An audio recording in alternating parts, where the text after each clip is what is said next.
Phil, and I'm here to tell you all about the Capes and Lunatics Patreon. Get early access to all of our interviews, including the monthly Chichester chats with writer and comic book legend D.G. Chichester, new episodes of classic Capes and Lunatics shows, including The Quantum Zone, This, That, or the Third, and many, many more specials, all completely uncensored. Access starts for $3 a month, full video when you pledge $5 a month. Check out the link in our show notes or go to patreon.com/CapesandLunatics. Hope to see you there. This is Jam DeMatteis, and you are listening to the Capes and Lunatics podcast. I'm here for Peter. Always, art lovers, always. Hello, everyone. Welcome back to another wacky episode of the Ultimate Spider-Cast. I am Phil. Joining me, as always, that lover of redheads and art in general it is. Oh, come on, Lilith. All right, kids. Yes. This time, for another wacky April episode, we're going to cover Art Attack from Web of Spider-Man 73, 74, 75, and 76. Even though Part 1 bears hardly any resemblance to the rest of the parts. Different writer, different villains, but we'll get there. All right. Before we get to these, Lilith, had you ever read these before? No. And you're like, I wish that had stayed the case. Why was it so many parts? I don't understand. And I'm like, how does I mean, except for like some of the supporting cast, it's like part 1 it really has nothing to do, except that it has to do with art. It had nothing to do with parts 2, 3, and 4. It's a different writer, different villains. I don't know, unless they had to change course after issue 1, and so good. Somebody got fired. So good, it's not even on the Marvel Unlimited app. Told you everything you need to know. All right, so let's jump in. So, Lilith Hellfire can get back in that coffin. All right, so I do have synopses. Oh, you do? Yes. Interesting. Yes, these. Well, at least I looked at for. Yes, I believe they all have synopses. All right, so. Hey, I like your Iron Man phone. Oh, thank you. You mean those ones? Mm-hmm. Yes. Now I just going to take time this weekend to put together that Thor hammer. The Lego. It's funny to think that you're going to actually get that done in 4 days. I got the Prime done pretty quick. Okay, we'll see. We'll see. Of course, that smartass Mr. Will Allred had to say, "Are you going to be worthy?" I'm like, maybe I should assemble it wherever I'm going to put it because might not be able to move it after that. Exactly. You're just looking out for your best interest, bud. I know, and I appreciate it. What you got back there? A Clayface? What's going on back there? Yes, a Clayface in the corner there. I wonder who got me that for my birthday. All right, enough flexing on these kids. Let's get to the story. Bill's like, yeah, who got you that? Oh, that's right, I did. Oh, is that an electrolyzer? That's right, up there, yes. Oh, and guess who I was with when I got... My best friend's never going to be as cool as Phil's best friend. Just know that. Oh, listen to that, kids. Oh, F you guys. She said I'm her best friend. F the rest of you. All right, so this Art Attack starts in Web of Spider-Man 73, and I'm disappointed in you, Ray. We got classic Alex Saviuk art, and I got no feedback. You don't even have the Alex Saviuk drop. Dang you, Ray.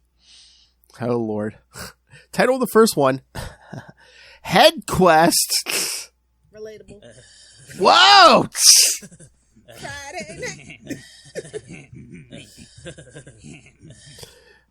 Don't we all? All right, and of course that could be the story Head Quest could only be brought to you by writer John Byrne.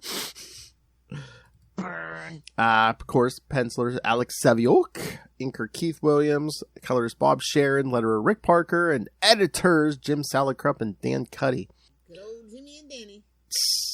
Peter Parker and his wife Mary Jane and her cousin Christy are invited along with Aunt May and her new boyfriend Willie Lumpkin, the only man to survive that. It's because he's a sentient, omnipotent being.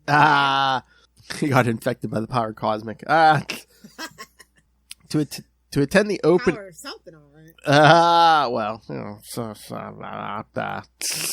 Superior puss. to attend the opening of an art exhibit. On the cab ride there, everyone is being entertained by Willie Lumpkin's ability to wiggle his ears. Although Peter is having a good... His ears, Lilith. I think that's a euphemism. What else would he be wiggling? Although Peter is having a good time, his stomach is upset after eating Willie's lasagna for supper. Oh, Lord. Red sauce, man. So, yes, one of the subplots for going through this issue is Spider-Man's about to crap his pants. Who wrote this, me? Oh, my Lord. Soon they arrive at the art gallery in Greenwich Village. There they discover that the exhibit is that of Alicia Masters, a longtime associate of the Fantastic Four who Willie had gotten to know during his stint as their mailman. And again, she's married. That mailman gets around. Oh, he really gets around. Because remember, she's married to Johnny Storm at this point. So this is actually Elijah. Yeah. He knew, but that's none of our business. He's like, I'm just going to let that. I'm just going to mind my business and deliver this mail. Scroll puss! Wow! Change his shape? Never mind. Willie and... That deserves a superior push drop if I ever... Oh, yeah. ever heard it. Superior puss! However you like it, kids. Willie invites everyone to have a look around. Hail. When Mary Jane swoons over Alicia's husband, the Human Torch... Oh, she's definitely trying to make him jealous. Peter brushes him off as not such a big deal. Everyone is even... I know that kid. He's an idiot. Can't count to 10. That was generous to say 10. I know. He can't count to 4. He can count to 4. Yeah, 4 and that's it. He's not... 5 because he's got 5 digits on it. Oh, he's not such hot stuff. I heard he was a burning hunk of love, but that's none of my business. Burning hunk of something, Peter said. All right. So, everyone is even more starstruck when Namor the Submariner arrives with his date, Carrie Alexander. As you should be. My favorite biscuit. Cock-a-doodle-doo. Namor's presence even gives pause to the gallery's celebrity guests. Hey, Namor has the ultimate Amish porn on those ankles. That's all I'm saying. Whoa! On his ankles. Wow! My favorite biscuit. Scream at! Peter bumps into Johnny Storm, the Human Torch, and the pair exchange insults about the pair riding on the coattails of their respective spouses. Which is even funnier because at this point, Johnny doesn't know Peter's Spider-Man, so it's... Yeah, it's like, how'd you get a broad like that, man? Well, if you ask Johnny, it's like, well, you know, I went to Secret Wars. I came back. At least you got replaced. Secret Wars was the gift that kept on giving, whether you wanted it to or not. Like the herpes. Oh, man, I mean, come on. The biggest chain, you know, the biggest thing that come out of Secret Wars that just got bigger and bigger, Venom. Yeah. Symbiotes. Yeah. If I could turn back time. Name me a corner of the Marvel Universe. Name me a character who hasn't had a symbiote for at least 5 minutes. I'll wait. Moon Girl? I was going to say maybe someone who's been around for 5 minutes. Yeah, but it's you know, exactly. If you've been around for 10 minutes. I'm pretty sure even Miss Marvel has had it. I was going to say maybe. Didn't Kamala? She got venomized, right? Maybe. I think so. Yeah, I was going to say. Like, yeah. If you've been around for at least 10 years or more, yeah, you've had a symbiote. Outside of the art gallery, the Headmen wait inside their van, waiting to see if Spider-Man will arrive on the scene. And do you remember, Lilith, this is the second time we've seen the Headmen. Is it? Remember She-Hulk month? Oh, right.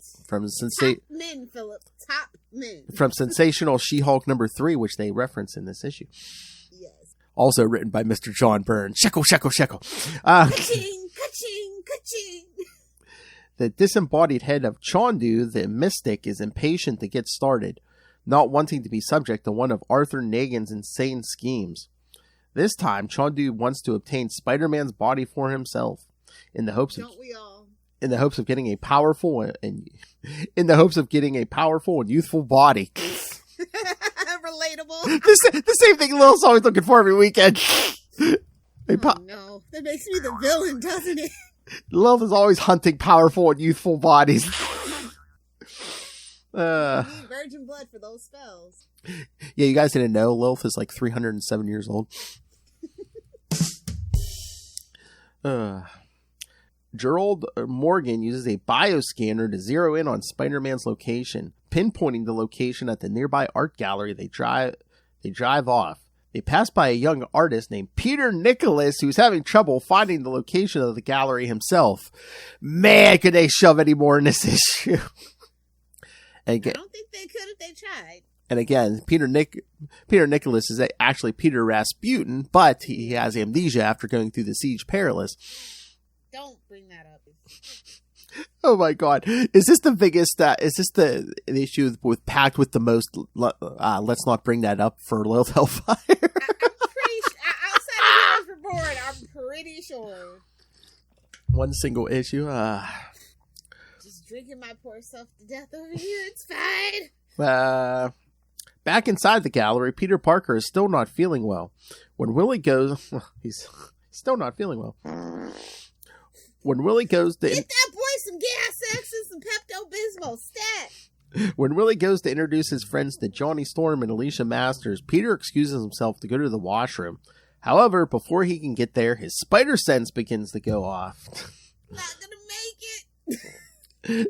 Oh, does that spider sense go off when he's about to crap his pants? It's ting ting tingling, ting ting tingling. More like it's warm and runny, you better not sneeze. Ah! He manages to push Mary Jane out of the way as one of the show windows of the gallery explodes inward. Look out of my way, woman! I gotta go! In order to protect the other patrons, the Torch uses his flame powers to incinerate the glass. As Peter and Johnny begin ushering... Didn't I just turn it to sand? Again, well, I don't know. How does that work? Would you rather take to the... Incinerate What would you rather take to the face, sand or glass shards, Lilith Hellfire? Not in the face! Either way. As Peter and Johnny begin ushering people to safety, Arthur Nagin leaps into the room and demands that the Human Torch turn over Spider-Man.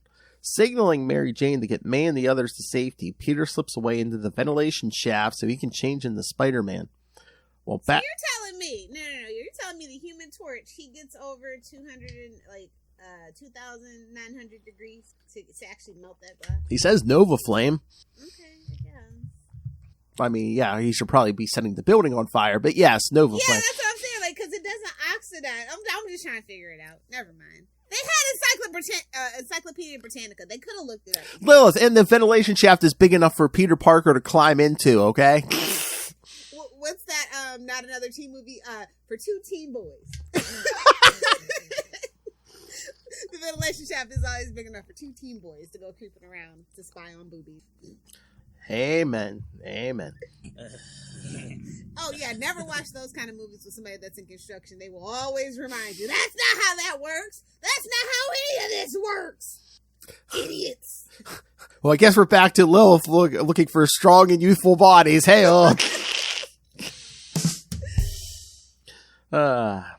While back in the gallery, Negan keeps the Human Torch at bay by taking a hostage. The hero still tries to stop Negan, but is attacked from behind by Ruby Thursday, who enters the room carrying the head of Chondu. Careful now. When what Ruby Tuesday's coming after you. Are they still in business? Are they still in business?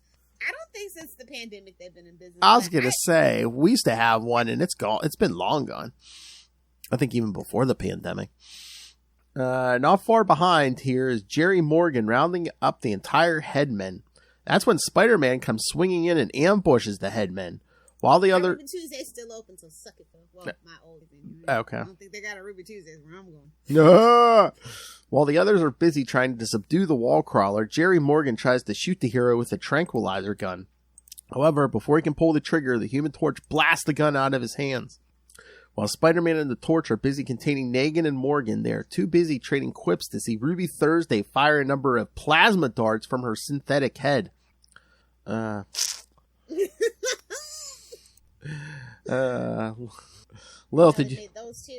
did you pack all those synthetic heads? The pair dodge the bolts, and when Negan tries to attack Alicia, Spider-Man swings in Powdered to and harass. wrapped, Phil. Powdered and wrapped. Right. In the hyperbaric, hermetically sealed gun case. Hey, Lilith Hellfire. Spider-Man swings in to Alicia's rescue. She recognizes his voice as that of Peter Parker, and in order to keep his identity a secret, Peter ushers Alicia toward Mary Jane so his wife can get the Master's woman to safety. Spider-Man's attempt to get Alicia to safety is seen by the Headmen and the Human Torch. The Torch thinks that the wall crawler is grandstanding for Johnny's wife and does the same thing with Mary Jane, which makes zero sense because as far as he knows, Spider-Man isn't married to Mary Jane. She's a hot redhead. He's gonna save her, bro. Don't even think too hard about it. That's true. And you know, his brother-in-law told him because his brother-in-law knows everything. Yeah, I mean, everybody knows. I mean, it's an open secret. Supposedly. Obviously. Well, yeah, I was going to say, supposedly Reed doesn't know, but he did examine Peter that whole time with the alien costume. Yeah. So, Exactly. Yeah. All right. Crazy enough for you kids, because it's then that Peter Nicholas arrives at the gallery. Seeing the battle that is raging, he wishes there was something he could do, but does not know what. As the battle between the two costume heroes and the Headmen rages on, Nichols spots Christy Watson in trouble. Spider-Man tells... He likes them young! He likes them young! That's true. Keep an eye on that one. He likes them young. I mean... No, I mean... He's probably somewhere crying. I was going to say, the only other way to seal the deal is if she screams that someone's a jerk. Spider-Man tells Peter to get her to safety. Hearing Christy's name, Nicholas mistakes it for Kitty and is briefly confused. He heard Kitty. Wow. Fight, Jerry. He's looking for Kitty. Anyway, ultimately, the battle turns when Spider-Man grabs Arthur Negan and tosses him into his teammates. Spread out, you wise guy. Yeah. With the Headmen pulled over, Spider-Man webs them up with the Human Torch taking control of the situation. Spider-Man takes the opportunity to leave in order to change back into Peter Parker. In the aftermath of the battle, Peter Nicholas has vanished, but not before Christy has developed a crush. As the authorities arrive on the scene, Peter has finished changing and makes a rush to the washroom to finally deal with the food poisoning he has been struggling with the entire night. Lumpkin did it on purpose. Thought it'd be funny. The only way the Headmen can scare the crap out of anybody. Even then. Exactly. Oh yeah, there's so many notes here. Of course, Alicia is Elijah. Willie Lumpkin became Mesa, mailman in Amazing Spider-Man 431, which is when he started dating. Really kind of asked her out. Johnny married this Alicia Masters in the normal size Fantastic Four 300. Really, it was like Daredevil 200. I don't think it was oversized or anything. It's like, okay. Oh, back in the day when they didn't know. Exactly. They didn't know what they didn't know, Phil. Now they do, and well, us nerds pockets, they... And the Siege Perilous that Lilith Hellfire doesn't want to talk about. Uncanny X-Men 251. All right. Thoughts, Lilith, or should we get to the other three? Let's just keep going. Let's just do a full sprint to the end. All right, kids. Strap in! The next it's go time! The next three... Mandelbaum! The next three pretty much have nothing to do with this first one, but, all right, part 2, A Web of Spider-Man 74. Same creative team, except we bring in new writer, Tony Isabella. Yikes. Yeah. No tea, no shade. It's a step down. I never understood why Marvel put up with that man. Well, eventually they didn't. Well, was he riding on? Was he riding? I created Black Lightning. Is that what? Was it? What else is it? I mean, did he have anything else that was like that big? Like, I don't know who. I know. It's a whole thing about Black Lightning, though. So yeah, I know, but I know he wrote some like early Johnny Blaze Ghost Rider, but it's like, yeah, I don't. As far as I know, the biggest thing of his is creating Black Lightning. Yeah. I don't know. All right, so part 2, Web 74. Christy Watson has dragged Peter Parker out to see the hottest performance artist in Manhattan. the young man known only as Spark. Peter finds the entire performance ridiculous. It's then that Spark's monologue is interrupted by a woman named Bora, who appears on the stage and begins whipping up a freezing wind that threatens to freeze Spark alive. Yay! That's right, kids. So the generic white version of Storm. Suddenly, a light bulb appears out of thin air and floats above Spark. When Spark reaches for the bulb, he is electrocuted, leaving a charred husk on the stage. This shocks the audience, who begins to panic. After Bora warns the audience of the dangers of knowledge, the lights suddenly go out. When they come back on and Spark is on the stage alone, no worse for wear. However, save for Christy Watson, the audience is not impressed with the performance. Insulted, Spark shouts at the audience and storms off the stage. With the show over, Peter tells Christy that they should go and get some refreshments. Backstage, Spark is still upset at the lukewarm reception he got from the audience. Going over the various sketches of his performance, he rants and raves to Bora about how people cannot appreciate his art. Who is this, us? No one appreciates a good dick joke! The podcast we do for free! No one appreciates these dick jokes! How'd they finally craft their dick jokes? I'm telling you, man. Okay, let's actually do the podcast. What? Okay, let's actually do the podcast that we get paid nothing for. I'm gonna start giving you guys store-bought dick jokes. Oh, yeah, we'll just read them right out of a book, dick joke book, kids. You know I got a bunch. Hey-oh! That's when they are interrupted by the villain known as the Painter, their leader. Oh my god, this covered in cockroaches that are bad, Phil. You should feel bad. Covered in cockroaches that are chittering in a strange language, the Painter suggests that the problem Spark is facing is looking at things from the wrong perspective. He suggests that if Spark is willing to die for his art, perhaps he should instead kill for it.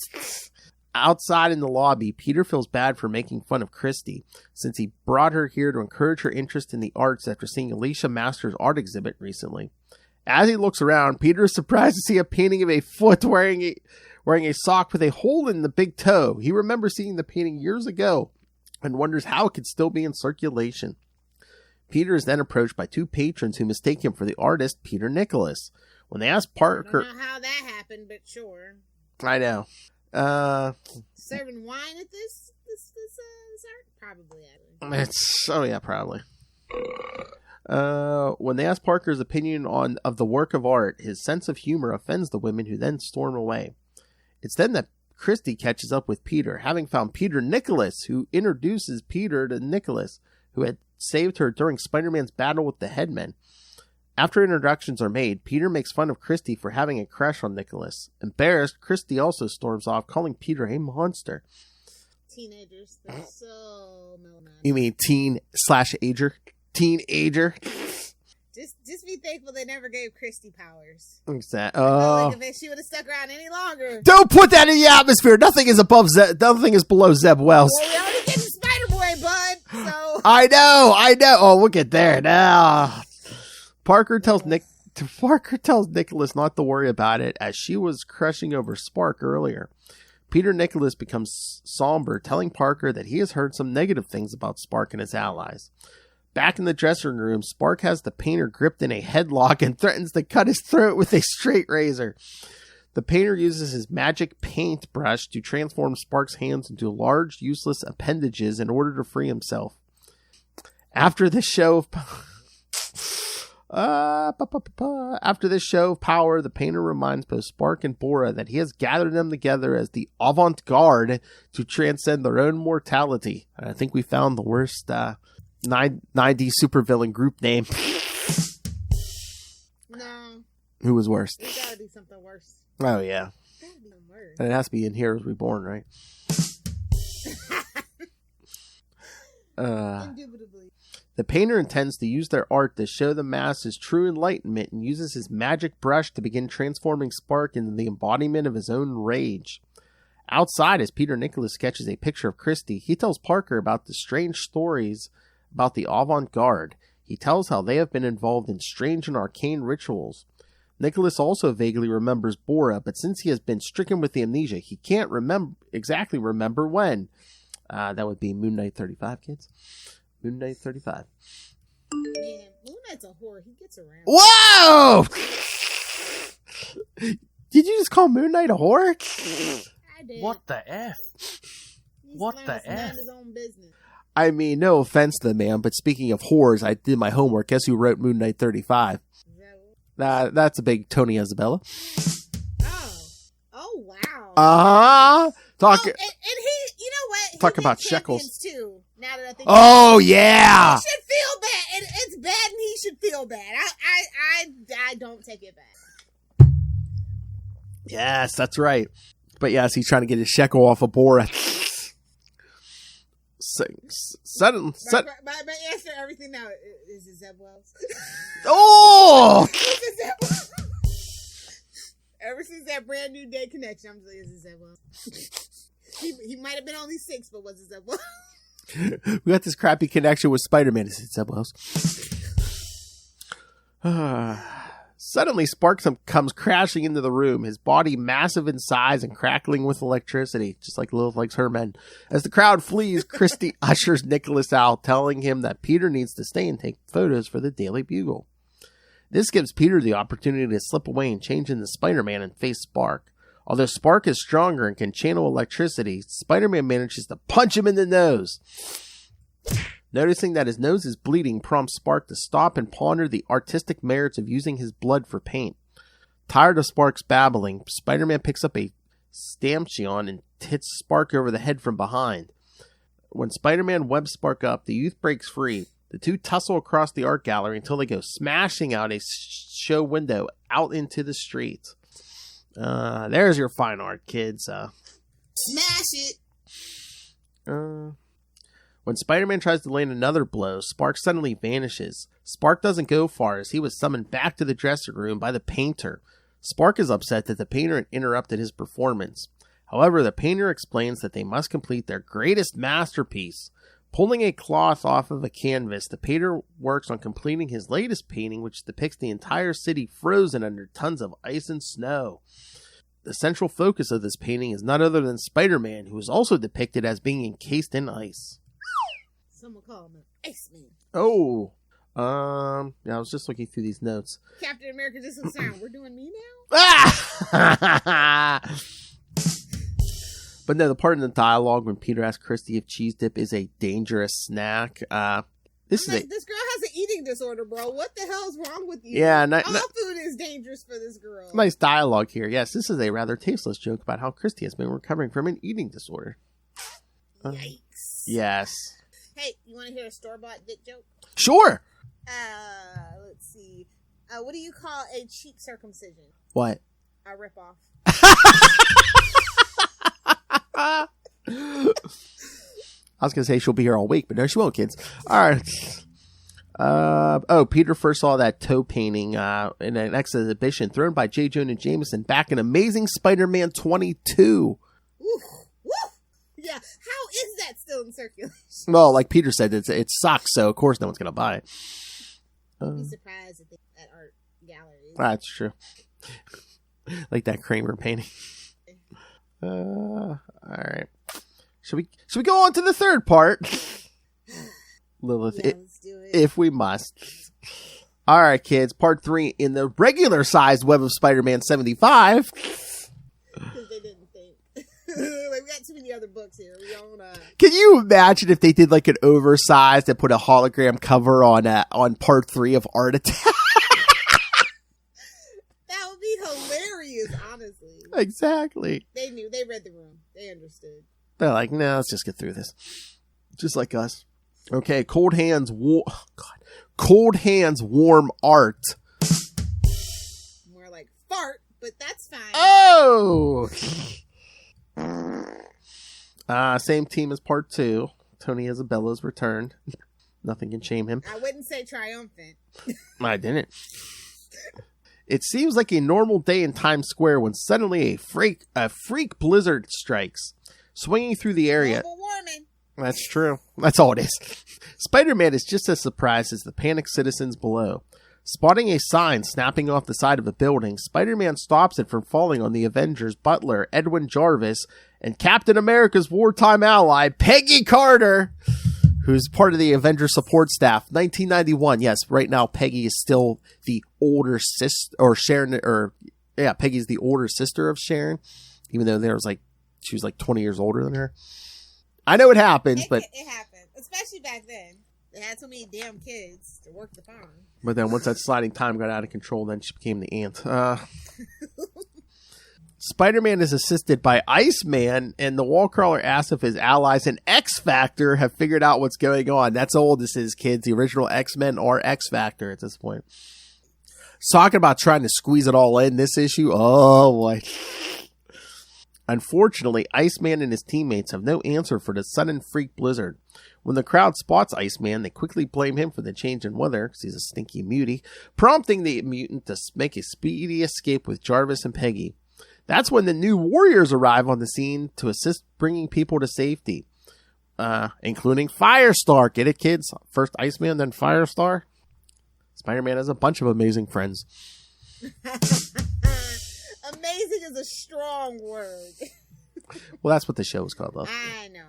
Unless it's Spidey. Spidey's amazing friends. Then his friends are amazing because it's Gwen and Miles. That's true. With the situation under control, Spider-Man swings off to check on his wife Mary Jane to make sure she is okay. The blizzard is being caused by the members of the Avant Guard. With the cold caused by Bora's mutant powers, the cockroach-covered painter has been altering the scene to the whims of his magical paints. However, he is furious that the focus of his painting, Spider-Man trapped in ice, has not happened. Furious, he lashes out at both Bora and Spark, reminding them how they have tortured artists before. He gathered them together to participate in the painter's mystical ceremonies to grant them absolute power. After tormenting them with his powers, the painter sends his two minions out to find Spider-Man so he can succumb to the painter's artistic whims.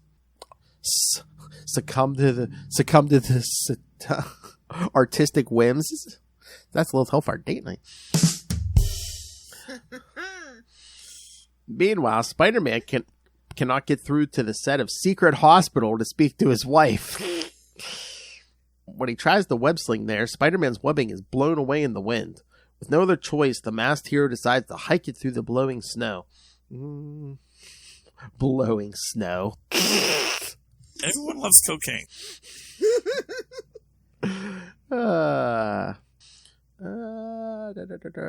At that moment, the cast and crew of Secret Hospital are watching the news reports about the freak blizzard. Their worries about being stranded are cut short when Mary Jane arrives with food and tries to take their mind off the current crisis. Elsewhere in the city, the Avengers are trying to clear up the snow as best they can. However, as much as Hercules and She-Hulk shovel the snow, more falls from the sky. Upon the rooftops, Thor tries to use his command of the storm to stop the blizzard, but finds that it is out of his power. Captain America grimly hopes that the blizzard ends soon as the entire population of New York are at risk. And again, no mention of Quasar. Make sure those ambulances get through. And again, kids, from the costume he's wearing, we know this takes place sometime between Quasar 18 and 25. So, between 18 and 25. All right. Not far. Oh God! And again, if that's not enough, kids, not far away, Spider-Man saves Marcy Masterson and her son Kevin. What? So much going on. A pre-Thunderstrike Eric Masterson's ex-wife and son. Marvel's New York is wild. You never know who you're gonna run into. He just bumps into him. I know. Whose car is trapped in the snow. As he gets them to shelter, the Wallcrawler's spider sense begins going off. He just narrowly avoids being attacked by Spark. Although Spark is in his larger electrified form, he is ill-suited to fight in the ice and snow. Well, Duh. Spider-Man ultimately defeats him, forcing Spark to return to normal. However, this leads the Wallcrawler is whipped up. Like, who do you think you are? Some knockoff Electro? Get out of here! Beat it, you bum! But then this leads the Wallcrawler to be whipped up in Bora's winds. Slammed into a wall, the hero is confronted by Bora. This is the way he likes it. He likes them rough. who gloats about how she and her teammates are going to kill him for the sake of their art. What? Let's see if I can read this next sentence with a straight face. Hold on, and I have to get the drop ready. Okay. All right.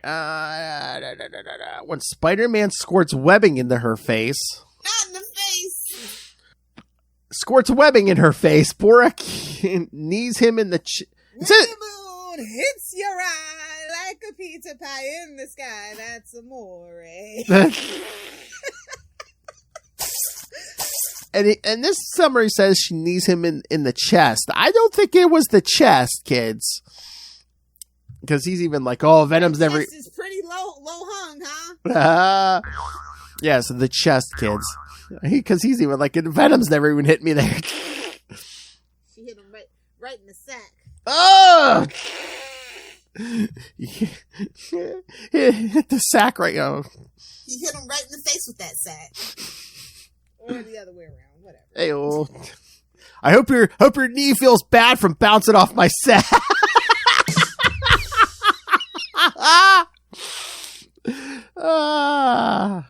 Falling to the ground, the web slinger is knocked into a pile of snow by Spark.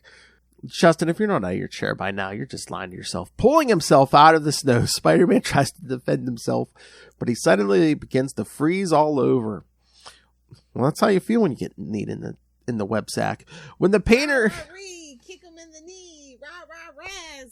Kick him the other knee. Ow, my third leg. When the painter and his cockroaches arrive, they witness as Spider-Man is completely encased in ice. Come out of his butt, like I think it's a misnomer. I don't know. I love this continuity note. How Peggy Carter could be alive in the modern age becomes increasingly difficult as the sliding timescale pushes it forward. Yeah, tell us about it, brother. Again, it's like maybe she uses something like Nick Fury does to keep himself. I was gonna say, yeah, definitely got a little bit of that infinity. She was a howling commando. You can fight me. I don't care. Oh yeah. Spider-Man and Firestar react as though they are meeting for the first time. However, they have met previously, as seen in Spider-Man Family featuring Amazing Friends #1. However, that story was published years later. How hard do you have to dig for that one? But they're saying it was published after this, so of course they couldn't mention it here.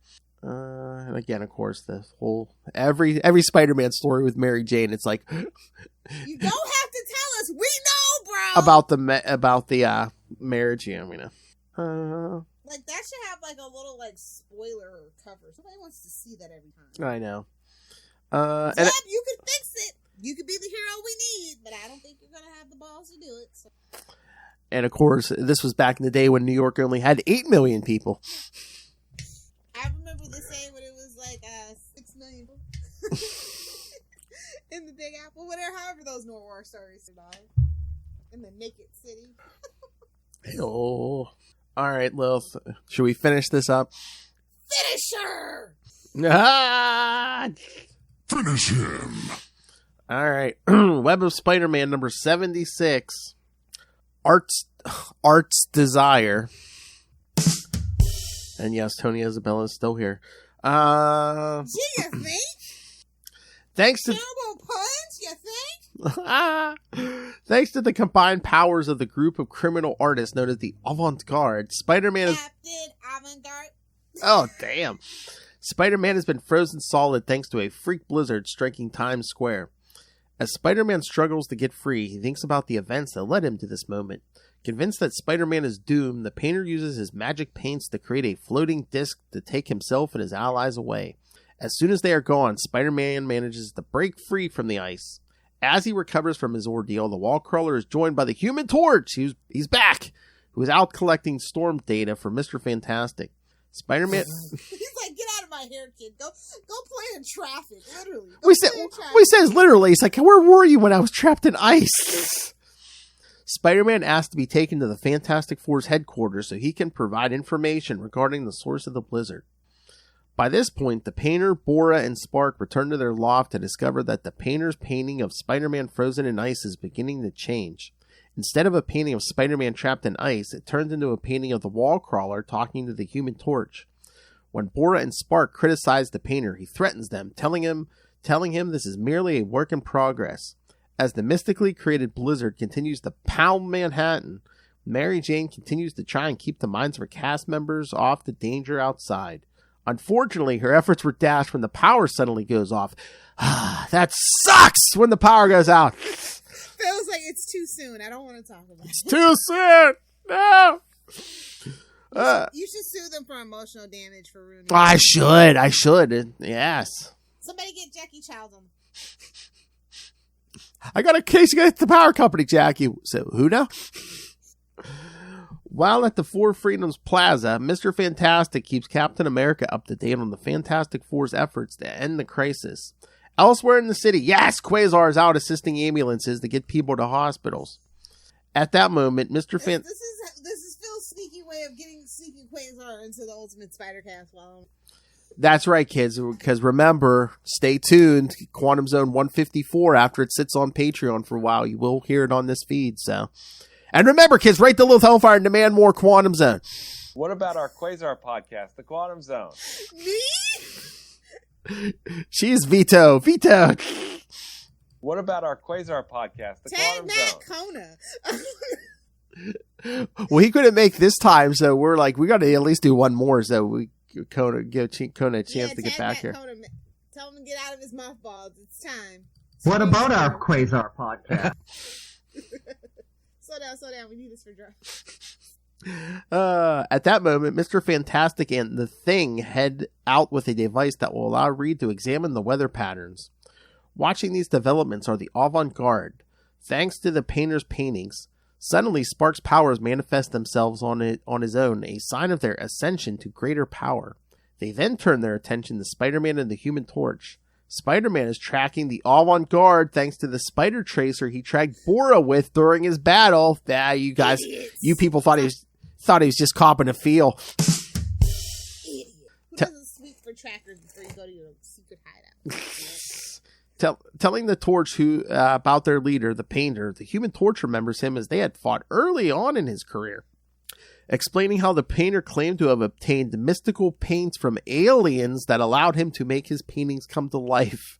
However, in light of recent events, the Torch is left questioning the validity of this story. Crashing into the Avant Guard's hideout, the two heroes clash with Spark and Bora. Although Bora snuffs out the Torch's flames, she is quickly wrapped up by Spider-Man's webbing. Bora.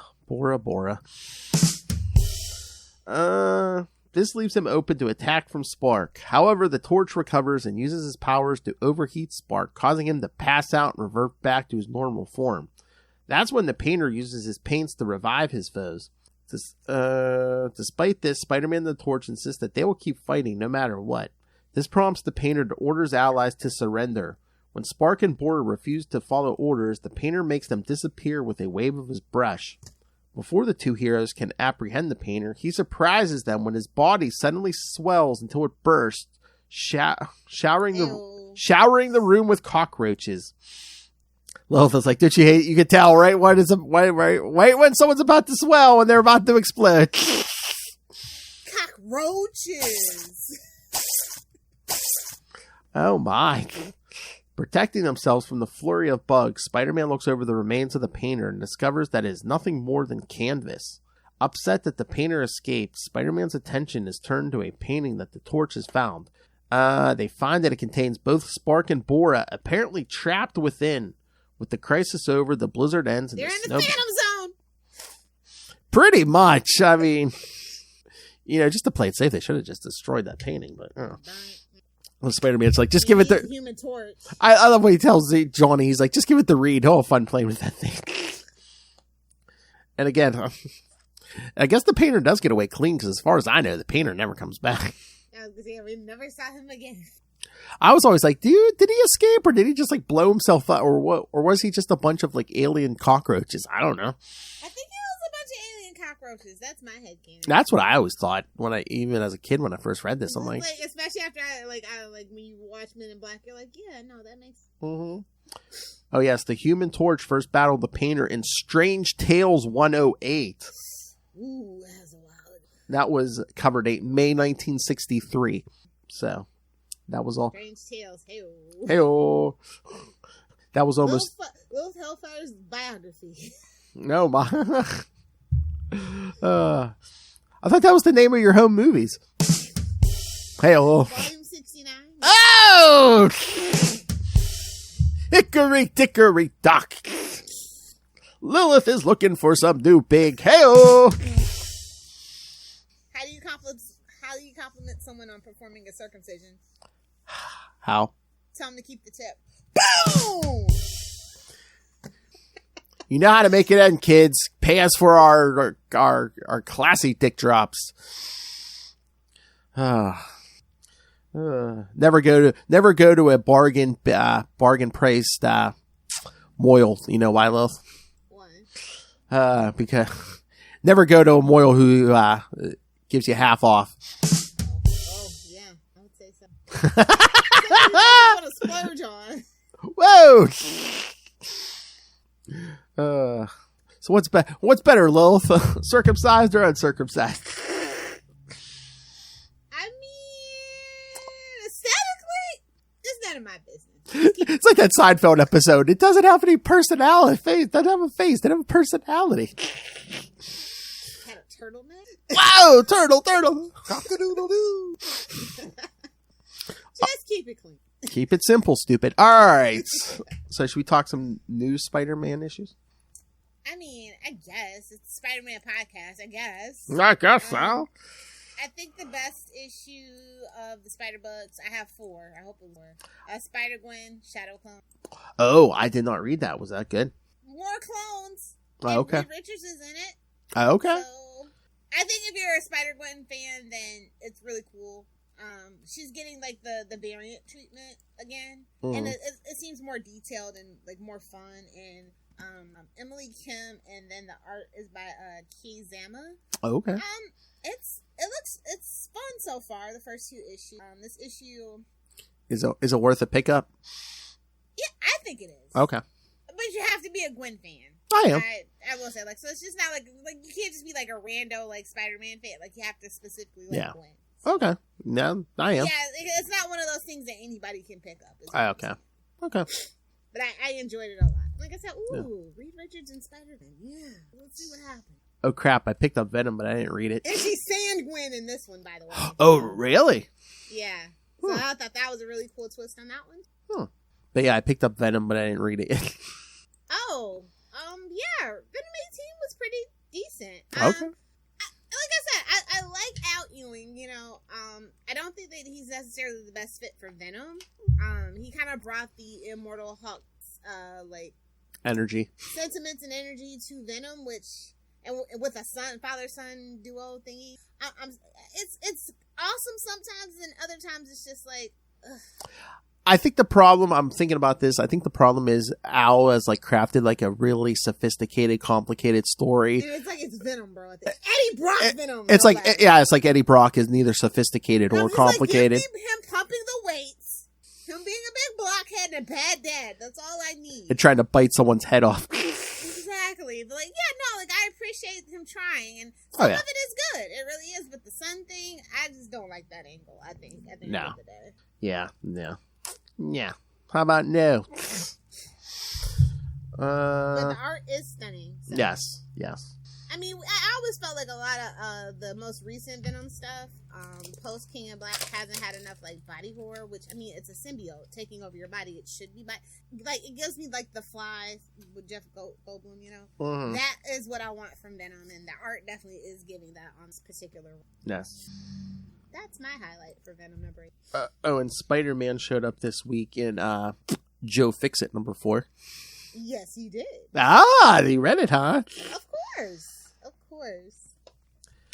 It was good, but it's like at the end when like Kingpin punches Hulk and like knocks him down, I'm like they better reveal that he's like juicing on mutant growth hormone or something. I'm like, how is he knocking the Hulk down? Don't think about it too hard. I guess. I mean, it's not like Kingpin's taking on Superman or anything. Oh! I can say that as a Hulk fan. It's a joke. It's a joke. Although, again, I'm a simple man. I just love in this series when Joe, not for the first time when Joe just like manhandles Fisk and just like throws him around and stuff. Just waiting for it. This is supposed to be what Murdoch feels like to be Murdoch in my hands. Can we talk about the elephant in the room? Yes. Spider-Man number 7. Oh, okay. Yes. Yeah. Silk to the rescue! Silk to the rescue! She's the one that... Yeah. Why are we all of a sudden trying to pander to Ray and Ray only? The most tangentially related spider person in all of the Spider-Verse. Silk. Politically correct! A couple of balls down the gob. Anatomically correct. That's about it. Oh! But it is Bagley art. Yes. Even though he's stuck with Dan Slott, it is Bagley art. Exactly. You're not the first person. It's the only reason I pick up the damn book, and they knew it. They knew it. They were like, "Oh, these nerds are gonna pay for this Bagley art. We don't care who's writing it." Oh yeah. But yeah, I found that really, really weird that it's Silk to the rescue. I know. All the other spider people, it's Silk. And that pisses me off. Is that so they're like, you know what, if we want to keep doing Spider-Verse stories, but we don't have to have Peter Parker every time? Jessica was right there, bro. And they sidelined her like, oh, she's nothing. Oh, Jessica Drew? Yeah. Yeah, they sidelined her for Silk, and it's stupid. I know. I mean, they pretty much literally called it out. I mean, what was it, issue 1 or 2? Yeah, she gets taken out, and then she gets brought back this issue 7, and it's just like, oh, what happened? Yeah. So that's my elephant in the room. I don't know what the hell's going over there in that book. And they always say about... End of the Spider-Verse. Yeah, right. Yeah, I know. Next year. And they'll never do it again. Yeah, okay. The end of the beginning of the Spider-Verse? The end of chapter 1? I don't know. Phase 1 of the Spider-Verse? And of course, the giant elephant in the room, Spider-Boy. Nope. I refuse to acknowledge it. If we all pretend like it's not happening, it won't happen. Why? Because they're so afraid of... Well, I mean, I guess they really can't reboot him back to being a teenager, so I guess he gets a sidekick. It could be worse. It could be his younger clone. Okay. I mean, we really don't know who it is yet. We don't know who's under that mask, but it better not be a younger clone, because we're already dealing with clones in the Gwen thing, so... Well, yeah, it's so weird, because of the reset, no one remembers this character, but it's like, he says, guys, you know me, it's Bailey. I'm like, who the hell's Bailey? Never trust a person, girl or boy. Never trust a Bailey. But I'm just confused because I'm like, wait, so we're I mean, you see, he's wearing like tennis shoes and stuff. I'm like, we're trying to do like the young hip spider person. I'm like, we got Miles Morales, babes. Exactly. Unless we're sending him back to his universe finally, like. Yeah, maybe. Cause I was just like, don't we already have this in Miles Morales? They don't have a white version, so I guarantee you this kid's white. Probably, but yeah, and they'll never call Miles a sidekick. I mean, I think this kid is supposed to be straight up a sidekick. Yeah, I mean, remember they did make that kind of reference because Miles was so much younger and smaller. He's like, no, Spider-Man. Yeah. I thought you were going to be talking about the elephant in the room, Amazing Spider-Man 23. I'm just. Art attack. I don't know what to do. We can't do anything about it. Lilith, art attack's not looking so bad now, is it? I wouldn't take it that far, but it is borderline. He's got about 2 more. He's got till issue 25 to make something happen, and then I'm sorry to tell you, but I am off the Amazing Spider-Man train for a while. And I'm just like, that's the definitive issue where everything needs to change, be revealed, and it better be fucking stellar. Oh my.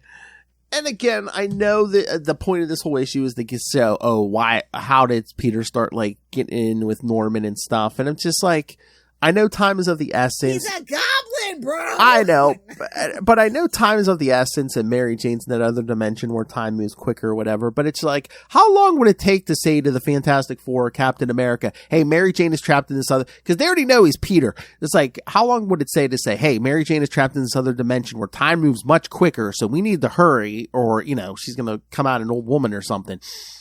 Who wants that? Her looks will be gone. Who wants that? I'll have to throw her off a bridge. Oh.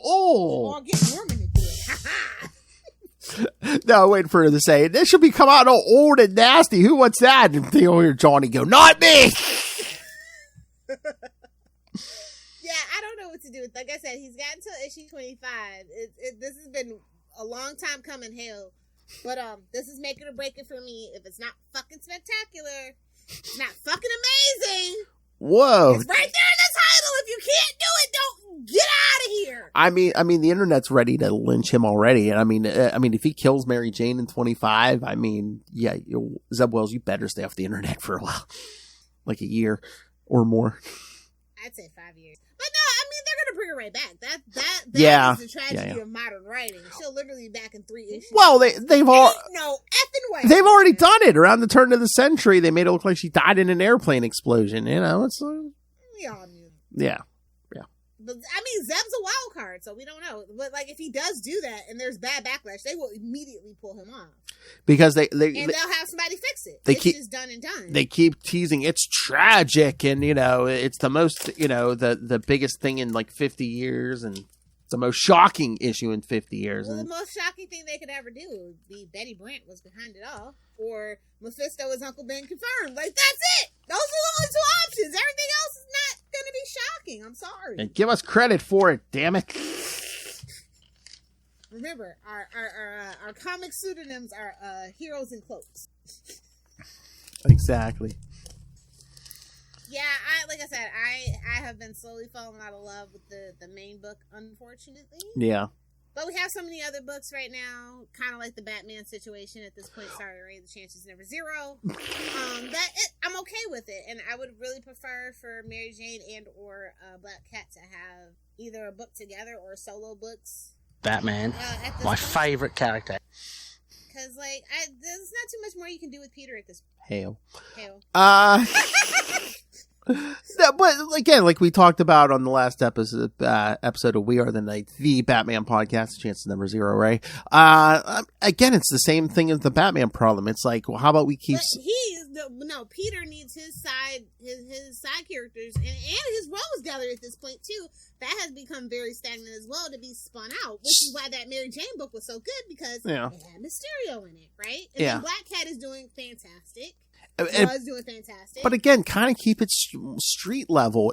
It's like the 2 Spider-Man books this week where he was in. It was all multiverse, another dimension, and they are on a multiversal kick. And I'm sorry to tell him, I'm over it. I've been over it. I mean, the place he was the most, you know, grounded and, you know, street level this week was Joe Fixit. Yeah. That's crazy. I mean, Peter David gets it. Hell, no, definitely.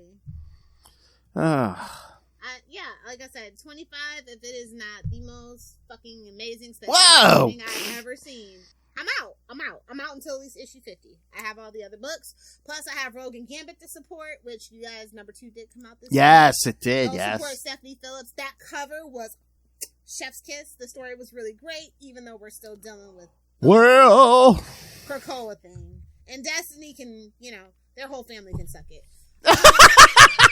Manifold, really? Like, okay, whatever. Suck it. And then it's like, oh yeah, because the Avengers are useless. I love Stephanie Phillips' take on it, because I'm like, yeah, I feel the same, but our whole family can suck it. Earth's mightiest heroes, my A. Wow! Big capital A. And then also, you know, you got the King of Wakanda shows up in that one too. So Black Panther. I mean, it's really cool. I think how she's weaving all these stories together, and I really feel like she's pushing towards a resolution. Where they not doing that in the mainline book, unfortunately. I can appreciate it. Like I said, it's only issue 2. Not too late to jump in and get caught up. Again, these miniseries, I'm thinking, must be doing good because they keep coming back to like stuff from the 90s and, you know, X-Men stuff that's outside of Krakoa. So I'm assuming this stuff is selling if they keep doing it. Yeah, definitely. But they probably have a contract with. Like, no, you gotta trust the Vision, man. I lost trust in it after issue 5. It's like the architect of that Hickman had an end for that. And you guys are like, no, keep it rolling. It's literally Clone Saga 3.0 at this point. Oh yeah, literally. Most of them are in clone bodies now. Yeah. I'm tired of clones. I'm tired of the multiverse. Let's just reset everything. Everybody who's street level be street level. Everybody who's cosmic be cosmic. I mean, let's not do a crossover for a whole year and see how we feel. I mean, when you think about it, literally most of the mutants, the original mutants are dead. I mean, these are just like copies. Copies of a copy. Yes. Yeah.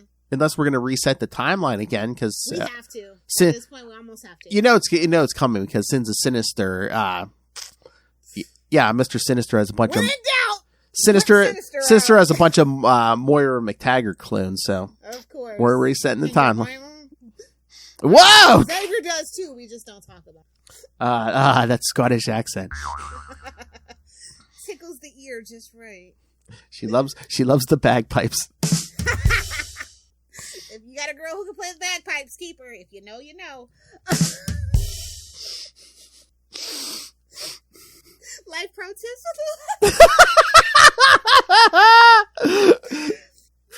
On that note, oh my God, we're quickly approaching Free Comic Book Day. Yes, yeah. And I haven't really seen anything that's tickling my fancy for Free Comic Book. I was gonna say, are out, I'll have to look. Is there a Spider-Man? There was a Spider-Man. Of course, there's always a Spider-Man thing for Free Comic. There's always gonna be about. But I don't know. Like, I'm just really falling out of love. But again, it's always like main books. Like, I like all the side books now. The main books are just so disappointing. Get yourself a side book like a little Hellfire. Exactly. I hope you liked it. All right. Anything else, little Hellfire? No, I think we can wrap it up. We told the kids to get off our lawn. I'm just looking through the books. I mean, Archie's got a really good one. Free Comic Book Day, at least for Marvel and DC, it's basically just like, oh hey, here's a free preview of a big event we have coming up later this year. Yeah, Umbrella Academy. Oh, they got Garbage Pail Kids. Oh, Red Sonja is gonna be awesome. It's nothing from Marvel. Oh my. Oh, Teenage Mutant Turtles has a good one too. Well, there you go. It's gonna be in the vein of the original '80s cartoon artwork. Seems like, so I'm down for that. Might be even in that continuity. Yeah, I don't really. Oh, is this? It's Avengers. Ew. And then you have the Marvel voices that they're going to preview, which I already bought. They've got an amazing Spidey and his amazing friends. They got a Venom one for the Amazing Spider-Man as well. Ew. Smurf. That's true. Yeah, no. They got Star Trek, whoever that. Oh, IDW. Yeah, no. DC's not really having anything either. So, yeah, it's going to not be a. It's not going to be. I don't think Comic Book Day is really for the big two anymore. It has been for the last 3 years, my personal opinion. No, it's been really a time to shine for indie comics, and I think that's really what the industry is playing. I think the big two have had such this free reign of everything that kind of destroyed the industry, to be quite honest. And that's why I support creator-owned stuff, because that's the only way that they're actually being paid. I mean, the last thing I can remember from the big two that I had hoped for after Free Comic Book Day was the Beyond stuff. Ben Reilly was back. Yeah, I was so devastated the way that ended. Like, it was okay, but I was devastated what it meant for Ben Reilly. Mm-hmm. And they're still pussyfooting around about actually what to do with Chasm, his goblin. So why I wonder if we're gonna reverse any of that Chasm stuff, because I don't know if you saw, but Scarlet Spider is showing up in Across the Spider-Verse. So yeah. So, and of course Spider-Man 2099 too. Yeah. Which no one cares about except for you and Conan. How dare you? For me and who? You and Conan. And Justin and probably Ray. No, Ray's like, no, don't bring me into it. I think Ray likes some 2099. Okay. It was just a really nice package. The Smurfs are 65 years old, fun fact. Did you know that? The franchise is 65 years old. That's crazy. I guess. I was thinking of it as an 80s thing, because I watched it. Me too! Well, because I watched it in the 80s when I was a kid, so. Yeah. Huh. Anyway, let's give the kids the homework and get out of here. Oh, it's DC Night Terrors. That Dawn of DC Night Terrors. Okay. Yeah, definitely about it. Oh, wait. No. The Clark and Lex fan club. I forgot. That one's going to be good. Whoa. All right, kids. So, yes. So, next week, April comes to a close already when the Bad Babysitters Club is back. So, me, Ray, and Dave will cover Amazing Spider-Man 417 and Spider-Man 72 and 73 as we get closer and closer to the end of that 90s clone saga.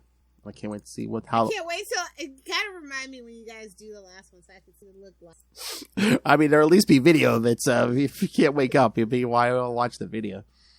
All right. Only on the roll out of bed and watch it on my phone. only on the Capes and Lunatics YouTube channel. All right. Facebook Live. And again, yes, remember on pretty much every show me and Lilith do, and even some Justin. Yes, we're going to be doing Miller May. Miller May, you're not ready because your mother's a whore. Whoa! According to Frank Miller. All right, so a lot of these are going to be like Frank Miller drawn issues, but yes, we'll on the Batman show we do. Oh yeah, we are the Night. I'll start Batman and Robin. Daredevil, we're going to do Elektra Assassin. Yeah. But here, I would love to get my hands on what, prints or issues?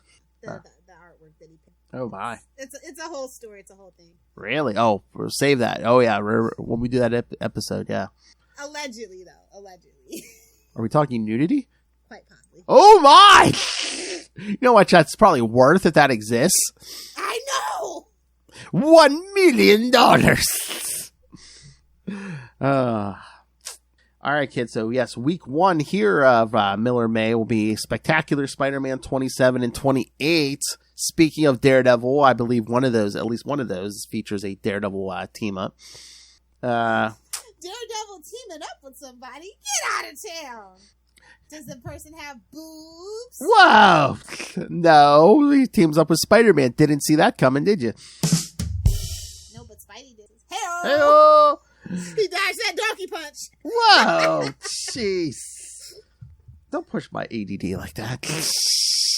Trying to donkey punch me now, bitch. Week 2 will be Amazing Spider-Man Annual 15, because we already did the Annual 14 with the Doctor Strange team up. Strange, looking for some Strange. Hey-oh. And then Marvel team up number 100. Oof. Woof. And seeing as how we'll have 4 Lilith Hellfire episodes in May, and we ran out of Frank Miller for that month. The 4th week of May, we will cover Amazing Spider-Man 96 through 98. The Harry Osborn gets high story. Everybody loves cocaine. So, yes, you get 4 Lilith Hellfire episodes next month, because, yes, there'll be 5 episodes next month. Yikes. Lilith's like, oh, great. Yay. All right, kids. So, yes, send us your thoughts. Current Spider-Man, Art Attack, Miller May. Shame Phil for making me do these. Shame him. I told you, man. It's going to be wacky. I told you. Wacky, not whack. Wiki, whack. All right, kids. So send us your thoughts. Email us, CapesandLunatics@gmail.com, or call the voicemail, 614-382-2737. That's 614-38-CAPES. And remember, you can check out everything Capes Lunatics episodes, social media, merchandise, the Patreon. Everything is at tubespace.io/CapesandLunatics Podcast Network. That's tubespace.io/CapesandLunatics Podcast Network. It's right down there in the show notes. Scroll down. All right. Speaking of looking for someone to go down, Love Hellfire, where can people get a hold of you? Hey, guys want to find me on the interwebs until they take TikTok out of my cold dead hands. You can find me at Love Hellfire69 on TikTok. Don't forget to hit the follow button, because my content is for friends and fans only. Either do the 6 or do the 9. And come on, get your head. We'll never send you a TikTok link, okay? We good. Can I follow you down that dark path? Come on, get your head out of your butt, buddy. Lubricated. Twitter too much longer either. No. Lubricated eels are the best. I don't do Twinkies or toaster strudels, so. And if you don't like it, your whole family can suck it. That word drop works with so much sense. And if you like Amazing Spider-Man at the moment, your whole family can suck it. That's for Miller May. That's what he says. Oh! Your whole family's a whore. You're full of whores. Somebody's muffin's getting buttered. That ain't my business. Unless you're Frank Miller. All right. We went insane, kids. Art Attacks literally drove us insane. Insane in the brain! And again, speaking of insanity, Ray and Dave will be back in 1 week. And then Lilith will be back in 2 weeks for Miller May. You're not ready. But until then, swing on back. Flip, flip, flip. Get some Pepto for your diarrhea. Flip. Art. This is art. Art is subjective.